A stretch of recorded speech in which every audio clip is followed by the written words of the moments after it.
नमस्कार दोस्तों, स्वागत है आपका रामेश्वरम क्लासेज यूट्यूब चैनल पर। मैं मुकेश लोचबे आप सभी का हार्दिक स्वागत करता हूं। दोस्तों, इस यूट्यूब चैनल के माध्यम से मैं 10th क्लास की सामाजिक की जो किताब है उसके कंप्लीट चैप्टर करवाऊंगा। तो इस चैनल को आप ज़्यादा से ज़्यादा सब्सक्राइब करें और ज़्यादा से ज़्यादा शेयर करें ताकि बच्चों को इसका फ़ायदा हो सके। दोस्तों, पिछले वीडियो में हमने बात की थी संघर्षकालीन भारत की। संघर्षकालीन भारत,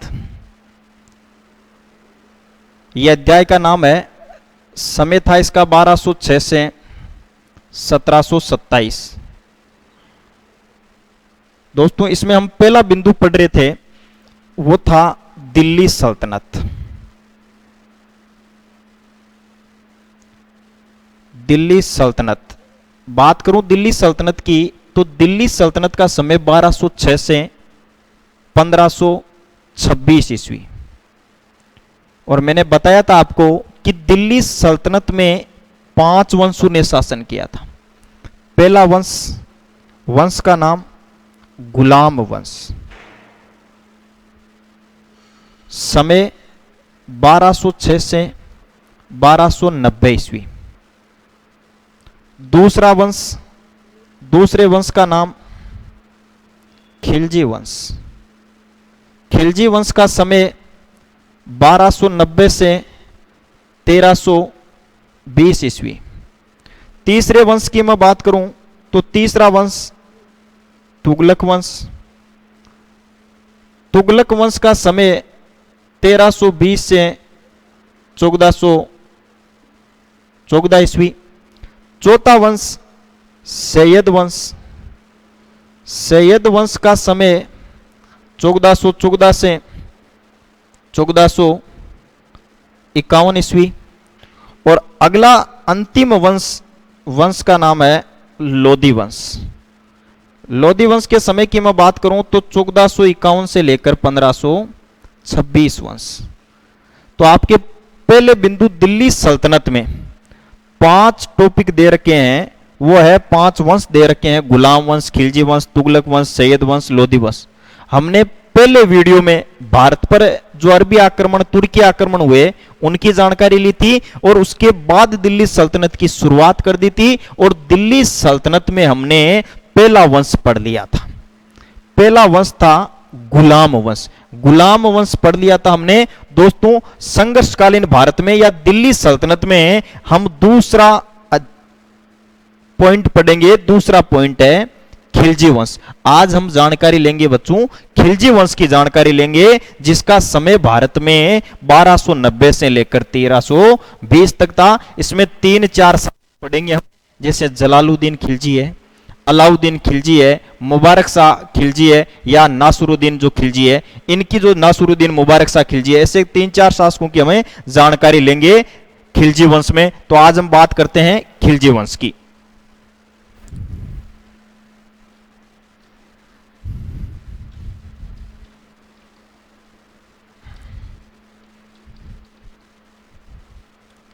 पहला वंश है खिलजी वंश। गुलाम वंश के बाद खिलजी वंश।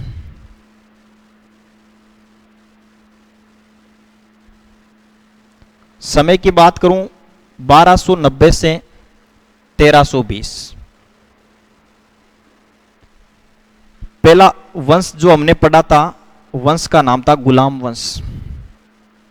गुलाम वंश का अंतिम शासक कैमूर था या कैमूर, यह अंतिम शासक था गुलाम वंश का। 1290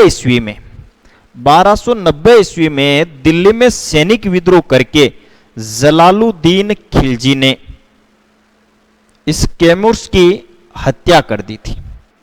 इस प्रकार गुलाम वंश का अंत हो गया था और उदय हुआ था वो वंश था खिलजी वंश।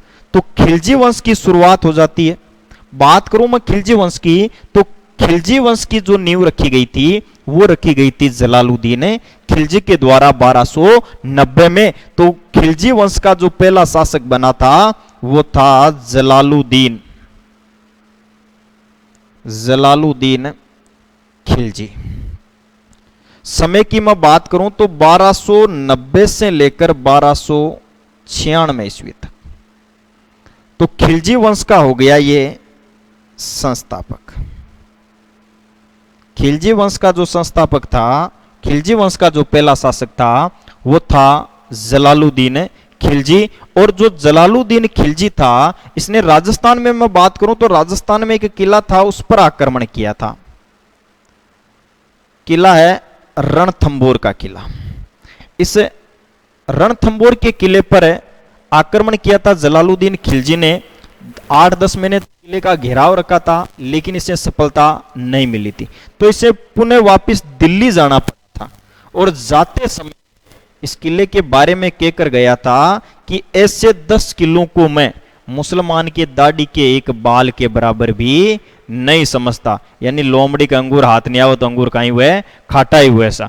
तो रणथंभौर किले पर आक्रमण तो किया था, आक्रमण करने तो आया था, लेकिन इसे कोई सफलता नहीं मिलती है। सफलता नहीं मिलती है तो जाते समय कहकर गया था कि ऐसे 10 किलो को मैं मुसलमान के दाढ़ी के एक बाल के बराबर भी नहीं समझता।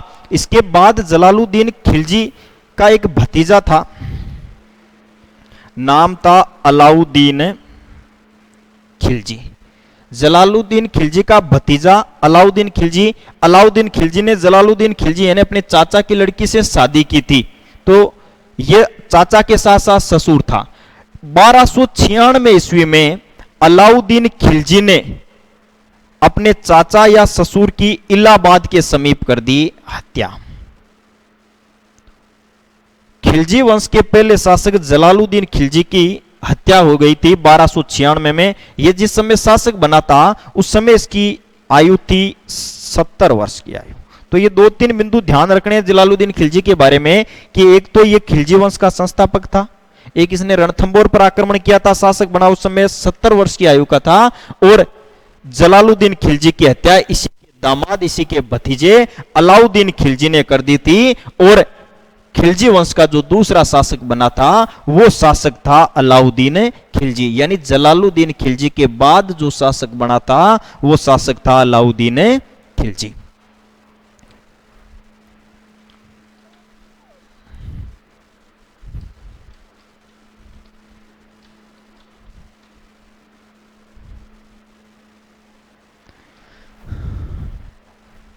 बात करूं मैं खिलजी वंश में जलालुद्दीन खिलजी के बाद के शासक की, तो जलालुद्दीन खिलजी के बाद जो शासक बना था वो था अलाउद्दीन खिलजी। यानी खिलजी वंश का दूसरा शासक था अलाउद्दीन खिलजी। अलाउद्दीन खिलजी ने 20 वर्ष तक शासन किया था। अभी मैंने बात की थी कि 1296 तक तो शासक था जलालुद्दीन खिलजी। 1296 से लेकर 1316 तक 20 साल तक शासन किया था दिल्ली सल्तनत में। एक शक्तिशाली शासक, एक साम्राज्यवादी शासक, यानी साम्राज्यवादी नीति का एक शासक था जिसने अपने ससुर जलालुद्दीन खिलजी की हत्या करके सियासन हथियाया था, शासक बना था, वो था अलाउद्दीन खिलजी। समय 1296 से लेकर 1316 ईस्वी तक साम्राज्यवादी नीति का यह शासक था। 20 वर्ष तक अलाउद्दीन खिलजी ने किया था शासक बनते ही इसने अपने आप को सिकंदर माना था, यानी सिकंदर के समान माना था। कहने का मतलब इसने अपने आप को सिकंदर ए सानी कहा। सिकंदर ए सानी, इसका सीधा सा अर्थ होता है दूसरा सिकंदर। यानी इसके जो सिक्के मिलते हैं, अलाउद्दीन खिलजी के जो सिक्के मिलते हैं, उन सिक्कों पर हमें अलाउद्दीन खिलजी का नाम मिलता है दूसरा सिकंदर। अपने आप को दूसरा सिकंदर है वो कहा था अलाउद्दीन खिलजी ने। और अपने साम्राज्य का इसने विस्तार किया था। साम्राज्य विस्तार के तहत इसने सेना भेजी थी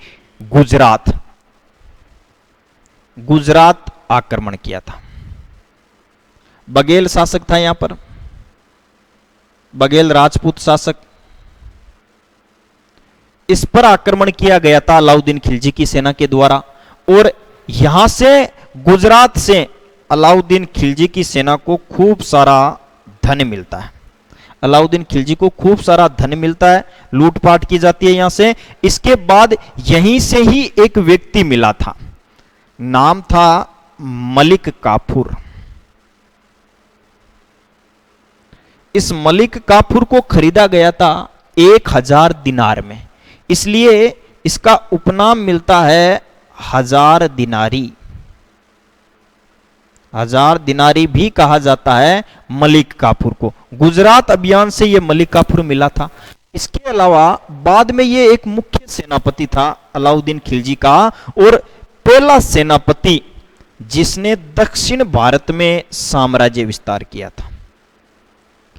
दक्षिण भारत में साम्राज्य विस्तार करने वाला जो शासक था वो था अलाउद्दीन खिलजी, और सेनापति जो था वो सेनापति था इसका मलिक काफूर। बात करूं मैं मलिक काफूर की, तो मलिक काफूर जब दक्षिण भारत अभियान जाता है तो दक्षिण भारत में इसने दक्षिण भारत के जो होयसल क्षेत्र है,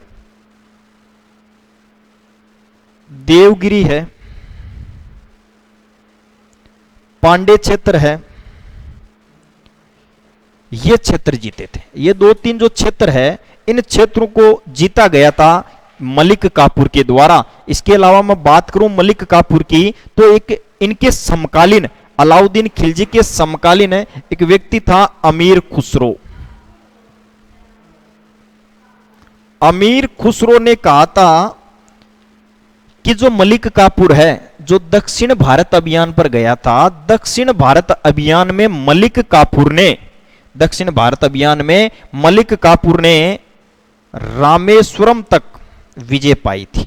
दक्षिण भारत में जगह है रामेश्वरम, इस स्थान तक मलिक काफूर ने विजय प्राप्त की थी। तो ध्यान देना दोस्तों, साम्राज्यवादी नीति के तहत अलाउद्दीन खिलजी ने गुजरात पर आक्रमण किया था, यहां से खूब सारा धन मिला था।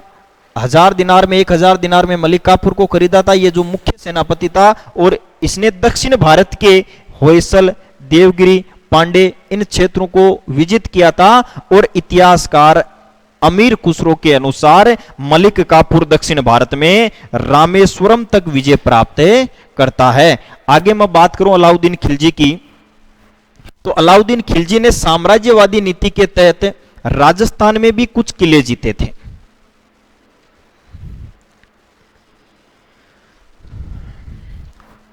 अलाउद्दीन खिलजी ने साम्राज्यवादी नीति के तहत राजस्थान के 4 किले जीते थे। 4 किलों की मैं बात करूं तो पहला किला जीता था रणथंबोर का किला 1301 ईस्वी में। दूसरा किला जीता था चित्तौड़गढ़ का किला, चित्तौड़गढ़ दुर्ग। चित्तौड़गढ़ का किला जीता था 1303 ईस्वी में। तीसरा किला सिवाना दुर्ग, सिवाना दुर्ग जीता था 1308 ईस्वी में। और राजस्थान का जो चौथा किला जीता था वो था जालोर दुर्ग 1311 ईस्वी में। तो साम्राज्यवादी नीति के तहत ये 4 किले अलाउद्दीन खिलजी के द्वारा राजस्थान में जीते जाते हैं।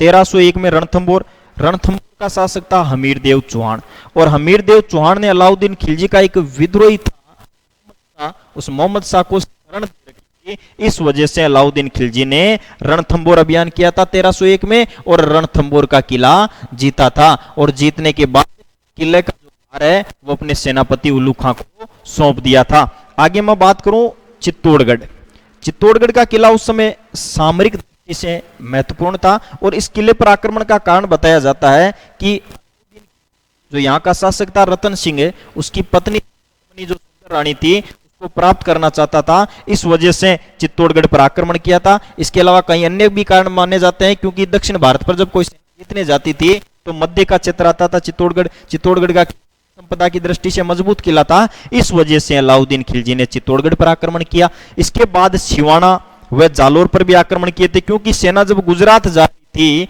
तो जालोर का शासक था कान्नड़ देव चौहान, कान्नड़ देव सोनगरा चौहान जो थे, उन्होंने गुजरात जाती हुई सेना को रास्ता नहीं दिया था, और वापस जो सेना आई थी उससे धन छीन लिया था। ये थे, जिसकी वजह से अलाउद्दीन खिलजी ने राजस्थान में ये किले जीते थे। रणथंभौर है, चित्तौड़गढ़ है, सिवाना है, जालोर है, ये 3-4 किलों को जीता गया था अलाउद्दीन खिलजी के द्वारा। आगे मैं बात करूं दोस्तों अलाउद्दीन खिलजी के बारे में, तो जो विद्रोह होते थे उन विद्रोह को नियंत्रण करने के लिए अलाउद्दीन खिलजी ने कुछ योजनाएं चलाई थी, योजनाएं बनाई थी कि इन विद्रोह को रोका जाए। तो विद्रोह को रोकने के लिए अलाउद्दीन खिलजी ने सबसे पहले तो जो अमीर वर्ग था, अमीरों से धन छीना, यानी अमीर वर्ग जो था उनसे धन छीना गया था, संपत्ति हड़पी गई थी उनकी। खालसा जो भूमि थी या कोई दान में दी गई भूमि थी, उस भूमि को भी पुनः ले लिया और उस पर कृषि की और कृषि करके राजस्व वसूला। खालसा भूमि पर इसने कृषि की और कर वसूला, राजस्व वसूला। इसके अलावा मैं बात करूं तो दिल्ली में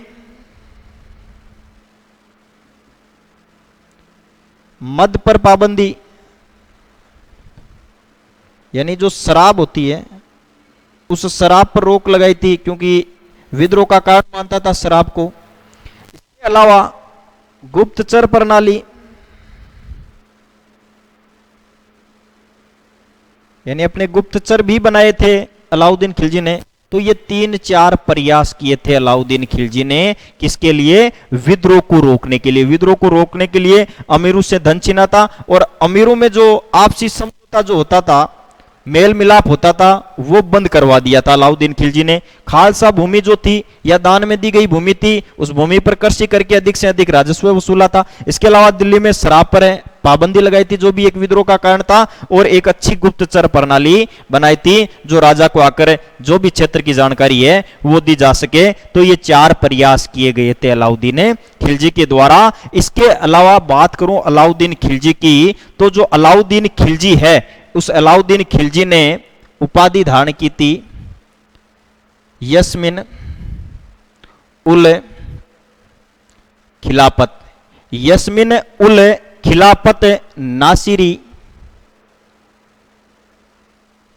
अमीर उल मोमिनीन, ये उपाधि धारण की थी अलाउद्दीन खिलजी ने। अलाउद्दीन खिलजी जब शासक बना था तो यसमिन उल खिलाफत नासिरी अमीर उल मोमिनीन नामक उपाधि धारण करके शासक बना था अलाउद्दीन खिलजी। इसके अलावा बात करता हूं मैं अलाउद्दीन खिलजी की।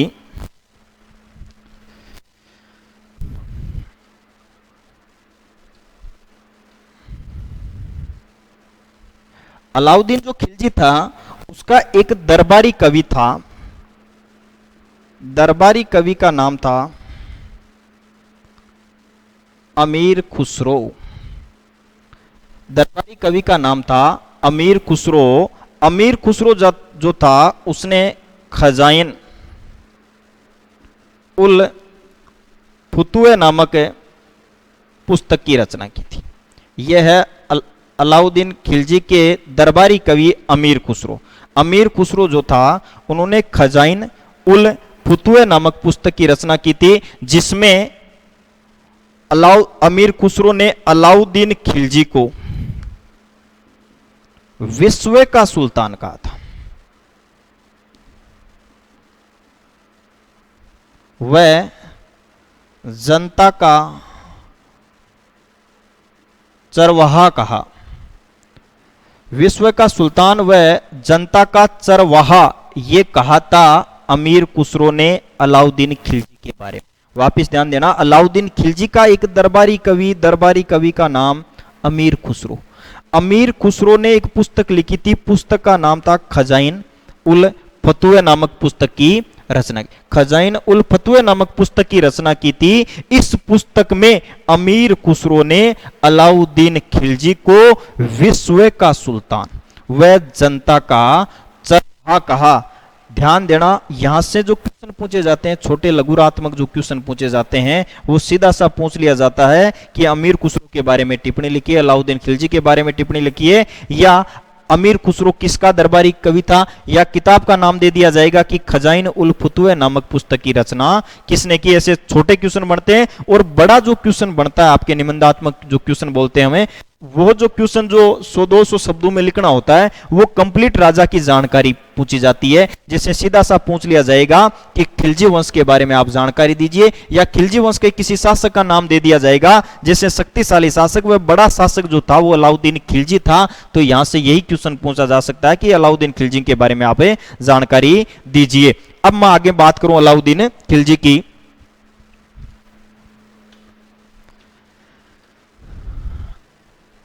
अलाउद्दीन खिलजी ने कई विभाग बनाए थे, यानी बाजार को नियंत्रण करने के लिए कई विभाग बनाए थे, जैसे दीवान ए रियासत, दीवान ए रियासत। इसके अलावा मैं बात करूं तो सहाना या मुअत्तसिब, ये कुछ विभाग है, ये किसके द्वारा बनाए गए थे, अलाउद्दीन खिलजी के द्वारा ये विभाग बनाए गए थे। इसके अलावा बरीद ए मुमलिक,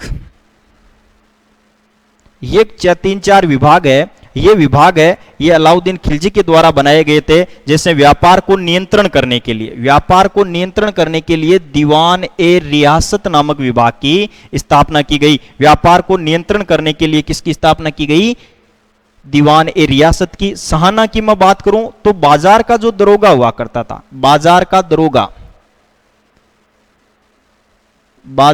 दरोगा था वो था सहाना कहलाता था। इसके अलावा मुअत्तसिब की जो की गई थी वो जनसाधारण व्यक्ति हुआ करता था, जो नापतोल, बाजार में जो नापतोल का संरक्षक जो हुआ करता था उसे बोला जाता था मुअत्तसिब। और बरीद ए मुमालिक जो नाम का व्यक्ति था, बरीद ए मुमालिक जो हुआ करता था, ये गुप्तचर प्रणाली का हुआ करता था, गुप्तचर अधिकारी। ये हो गया आपके व्यापार का नियंत्रक, व्यापार का नियंत्रण करने वाला व्यक्ति। ये 4 बड़े विभाग है, उन विभागों की जो स्थापना है वो की गई है अलाउद्दीन खिलजी के द्वारा। 4 विभाग, वापिस ध्यान देना, विभाग जो बनाए थे वो बाजार को नियंत्रण करने के लिए बनाए थे, बाजार नियंत्रण प्रणाली अपनाई थी, यानी बाजार को नियंत्रण किया था। हर चीज की रेट इसने फिक्स कर दी थी बाजार में। कोई भी व्यक्ति कोई सामान बेच रहा है तो उसकी लिस्ट फिक्स थी कि इतने ही रुपए ले सकता है। और कहा जाता है कि इसका बाजार इतना नियंत्रण था, जो गुप्तचर छोड़े जाते थे वो यही ध्यान रखते थे कि कोई व्यक्ति पैसा ज्यादा तो नहीं ले रहा है, सामान कम तो नहीं तोल रहा है। अगर कोई शिकायत होती, अगर अलाउद्दीन खिलजी के पास शिकायत आती कि सामान कम तोला जा रहा है, यानी 1 किलो की जगह 950 ग्राम ही तोल रहा है सामान, और उसकी शिकायत होती है, शिकायत में अगर वो व्यक्ति दोषी पाया जाता तो कहा जाता है कि अलाउद्दीन खिलजी जितना सामान कम तोला गया है उतना ही उसके शरीर से मांस काट लिया जाता था। वही थी अलाउद्दीन खिलजी की बाजार नियंत्रण प्रणाली, यानी अर्थव्यवस्था को सुधारने के लिए इन्होंने बाजार को नियंत्रण किया था। शक्तिशाली एक शासक हुआ करता था दिल्ली सल्तनत का अलाउद्दीन खिलजी। बात करूं तो 4 विभाग बनाए थे, दीवान ए रियासत व्यापार का नियंत्रक जो था वो करने के लिए, सहाना वो बाजार का एक दरोगा हुआ करता था, मुअत्तसिब नापतोल का संरक्षक हुआ करता था, बरीद ए मुमलिक या मुमालिक नाम का एक विभाग हुआ करता था जो गुप्तचर अधिकारी हुआ करता था। तो ये 4 विभाग आपको ध्यान में रखने हैं। आगे मैं बात करूं अलाउद्दीन खिलजी की, तो अलाउद्दीन खिलजी ने एक मजबूत सेना का गठन किया था, एक मजबूत सेना का गठन किया था। सेना का गठन करने का मजबूत का कारण था क्योंकि यह साम्राज्यवादी नीति का व्यक्ति था, और साम्राज्यवादी नीति का व्यक्ति होने के कारण इसे सेना जो है वो स्थायी रखनी पड़ती थी। देखो कुछ शासक जो पहले के शासक थे वो अस्थायी सेना रखते थे और सेना को नगद वेतन नहीं देते थे। ये पहला शासक है जिसने सेना को नगद वेतन दिया था, यानी सेना हमेशा रखी जाएगी, स्थायी रखी जाएगी तो सेना को वेतन भी देना पड़ेगा। तो भारत का पहला शासक है जिसने सेना को नगद वेतन दिया था, यानी सैनिक जो सुधार करने वाला व्यक्ति था वो शासक भी था अलाउद्दीन खिलजी। इसके अलावा बात करूं अलाउद्दीन खिलजी के स्थापत्य कला की, तो अलाउद्दीन खिलजी ने अलाई किला या अलाई दरवाजा दिल्ली के अंदर है, अलाई किला व दरवाजे का निर्माण करवाया। इसके अलावा सीरी का स्तंभ, सीरी का किला जिसके 7 द्वार थे, ये दोनों ही दिल्ली में है।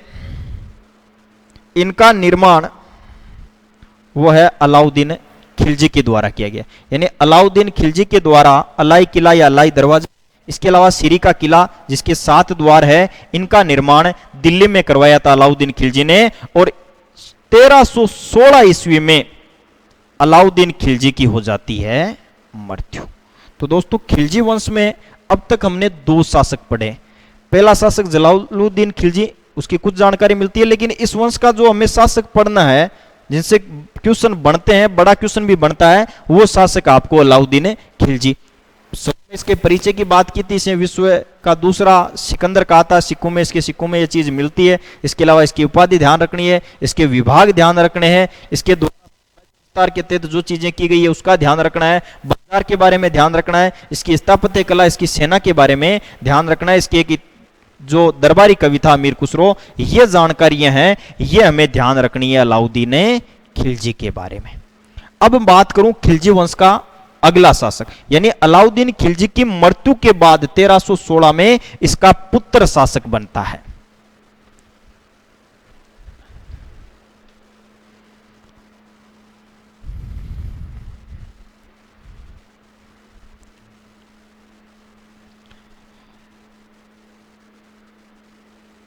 शासक मुबारक शाह खिलजी।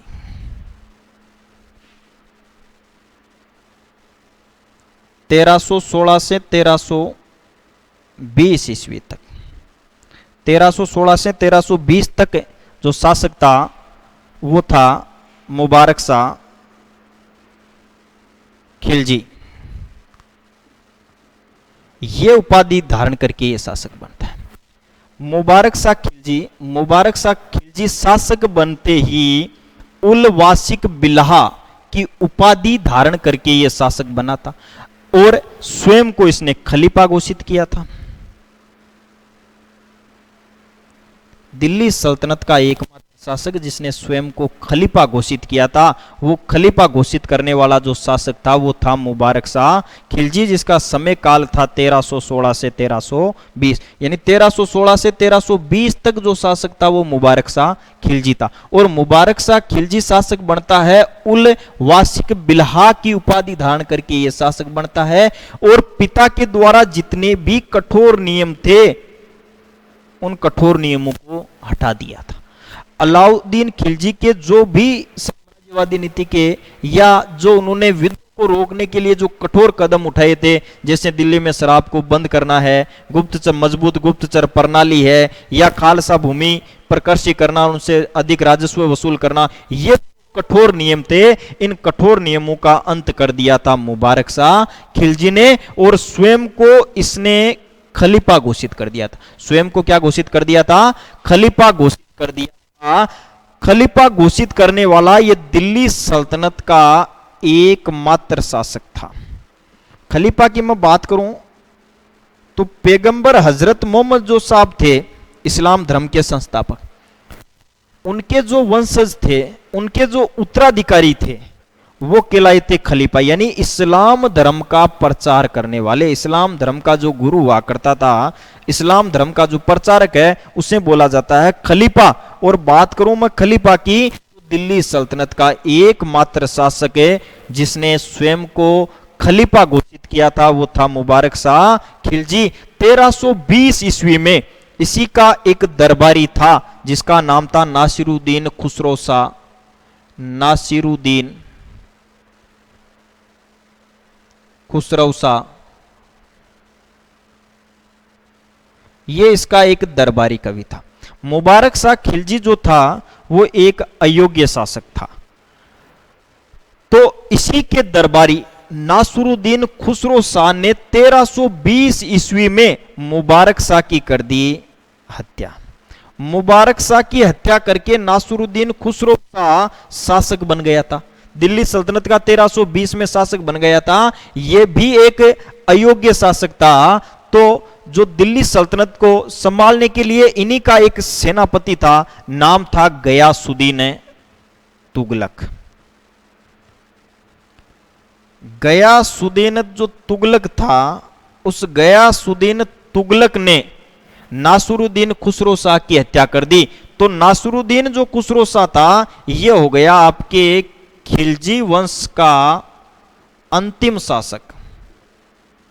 खिलजी वंश का अंतिम शासक था नासिरुद्दीन खुसरो शाह, जिसने मुबारक शाह की हत्या की थी। और इस नासिरुद्दीन खुसरो शाह की हत्या कर दी थी गयासुद्दीन तुगलक ने। गयासुद्दीन तुगलक ने इसकी हत्या कर दी। इस प्रकार खिलजी वंश का पतन हो जाता है। खिलजी वंश का तो पतन हो जाता है और गयासुद्दीन तुगलक ने दिल्ली सल्तनत में तीसरे वंश की नींव रखी थी, जिसका नाम है तुगलक वंश। तो दोस्तों, आज हमने पढ़ा है खिलजी वंश, केवल खिलजी वंश, और खिलजी वंश के हमने 3-4 शासकों की जानकारी ली है। सबसे पहले जलालुद्दीन खिलजी, जलालुद्दीन खिलजी के बाद में अलाउद्दीन खिलजी, अलाउद्दीन खिलजी के बाद में मुबारक शाह खिलजी, और मुबारक शाह खिलजी के बाद में नासिरुद्दीन खुसरो शाह। ये 4 शासक हुए थे खिलजी वंश में। अब अगले वीडियो में हम पढ़ेंगे तुगलक वंश। तो दोस्तों, इस वीडियो को ज्यादा से ज्यादा शेयर करना और चैनल को सब्सक्राइब करना, ताकि मैं इस चैनल के माध्यम से आपको 10th क्लास के जितने भी चैप्टर है उनको सीक्वेंस वाइज करवाऊंगा। धन्यवाद।